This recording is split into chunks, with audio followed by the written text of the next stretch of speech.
My name is Robert Fuller, and I'm the author of All Rise, Somebodies, Nobodies, and the Politics of Dignity.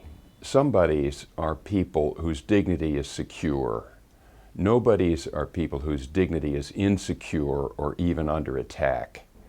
So for example, in America, when I was a kid, all blacks were nobodies. Their dignity was under assault. Gays were nobodies.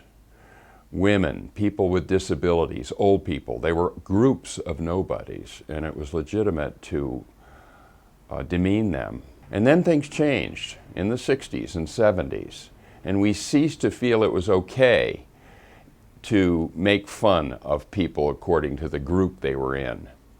But there's still a lot of people who are low in a hierarchy. It has nothing to do with race or gender or disability or anything. They're just low in a hierarchy, and they are treated like nobodies. There's a problem here, you see, that doesn't have a name. There was a problem among women that didn't have a name in the 60s, and the women's movement gave it a name. They called it sexism. And once that name was there, men began looking at their own behavior towards women. Same with racism and homophobia and ableism, these other names that were given. Well, there's no name for what it is somebodies do to nobodies. What's the name? The name is rankism. It speaks for itself. It's analogous to racism and sexism and ageism.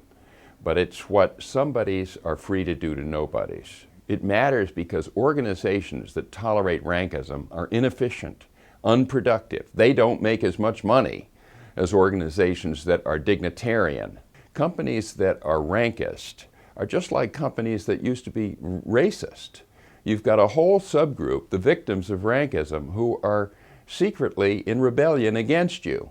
They will sabotage the company. It wasn't always so. 100 years ago, it probably paid to humiliate your workers. I don't know, everybody did it, it must have paid. But it doesn't work anymore. For one thing, young people won't put up with it. They're standing up for their dignity in droves. You know, anybody could have written this book if they'd examined their own experience, because everybody has felt the sting of rankism. Everybody has also dished it out. It's about giving people a tool that they can use to defend themselves when they are treated in a rankist manner, or that it's a tool with which you can watch yourself, because we're not all racist or sexist, at least not anymore.